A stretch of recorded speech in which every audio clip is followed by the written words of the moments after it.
देखिए, सीएजी द्वारा शीश महल के ऊपर में सीरियस कंसर्न उसमें रिपोर्ट में आए हैं और उन्होंने कहा है कि पूरे टेंडर प्रोसेस में बहुत सारी खामियां थी। जिस तरीके से टेंडर में छेड़छाड़ की गई और 7 करोड़ के टेंडर को 55 करोड़ रुपए तक ले गए, एक ही टेंडर को।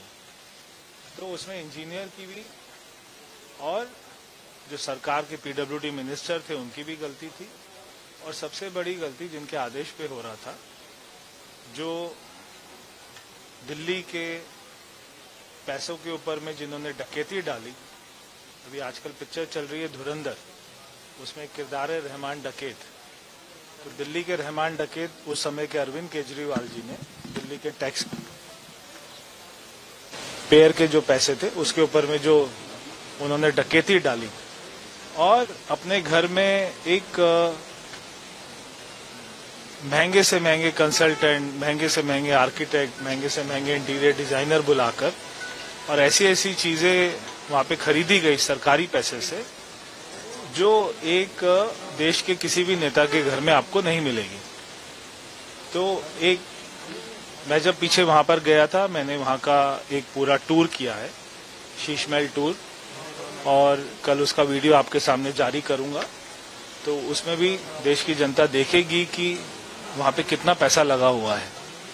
तो सीएजी का आज जो रिपोर्ट आया है उसको पीएससी के लिए भेज दिया गया है।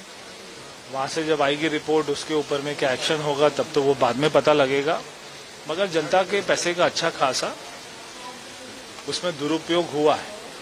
बहुत ही सीरियस कंसर्न है कि उस समय कोविड चल रहा था, कोविड की महामारी में जहां पे दिल्ली में 26,000 लोग मरे, वहीं पर शीश महल की फाइल पर मोस्ट अर्जेंट करके लिखा गया और जो पैसा कोविड हॉस्पिटल में खर्च होना था, जो पैसा वेंटिलेटर आईसीयू में खर्च होना था, उस पैसे से शीश महल बनाया गया।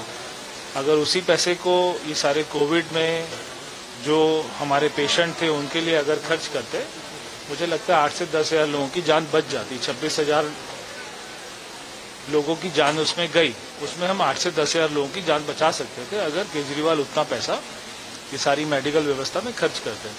खैर, जो भी हुआ बहुत ही दुर्भाग्यपूर्ण था, मगर हमारे दिल्ली के धुरंधर मतदाताओं ने उनको हराया, दिल्ली के रहमान डकैत को हराया। वर्मा जी, जब आप फहरिस्त पढ़ रहे थे तो द्रौपदी की साड़ी की तरफ खत्म ही नहीं होता है, कितनी लंबाई थी उसकी? देखिए, वो इतना लंबा था कि वो पूरे हाउस में एक बार घूमने के बाद में फिर वो वापस भी आया। और क्योंकि वहां पे जो आइटम खरीदी गई, मेरे को पढ़ते हुए खुशी नहीं हो रही थी, मेरे को पढ़ते हुए दुख हो रहा था कि हर उस आइटम से ना जाने कितनी सैकड़ों जिंदगियां बचाई जा सकती थी। एक एक टीवी 90 इंच का अगर 28 लाख रुपए का कोई भी मुख्यमंत्री, चाहे कोई भी वो हो, अगर वो खरीदेगा, उसको भी खरीदते हुए 2 बार नहीं, उसको 1000 बार सोचना चाहिए कि वो क्या कर रहा है। वहां पे सिल्क के कारपेट, वियतनाम का मार्बल, और एक शीश महल नहीं, 2 शीश महल। एक तो शीश महल का एक्सटेंशन बन रहा था जहां पे 25 करोड़ रुपए खर्च किए गए। तो वहां पे एक बिल्डिंग नहीं है, वहां पे 2 बिल्डिंग है। उतना ही बड़ा, जितना बड़ा शीश महल है उतनी बड़ी एक बिल्डिंग और है। वो तो अगर वो नहीं हारते तो उसके ऊपर में भी 55 करोड़ रुपए खर्च होना था। मामला पीएससी को भेजा गया, आप आगे क्या इसमें चाहते हैं? देखिए, जो भी दोषी है उनके ऊपर में कार्रवाई होनी चाहिए। पीएससी की रिपोर्ट आने के बाद में उसके बारे में चर्चा करेंगे। सर, एक पीएम को लेकर केजरीवाल का बयान आया है कि 2026 पीएम पद पे रहते हुए पूरा नहीं कर पाएंगे। केजरीवाल ने पीएम मोदी के बारे में कहा। देखिए, वही केजरीवाल जी कहते थे कि मुझे कोई हरा नहीं पाएगा। वो दिल्ली की जनता, देश की जनता इस बात को जानती है कि वो जो भी बोलते हैं झूठ बोलते हैं।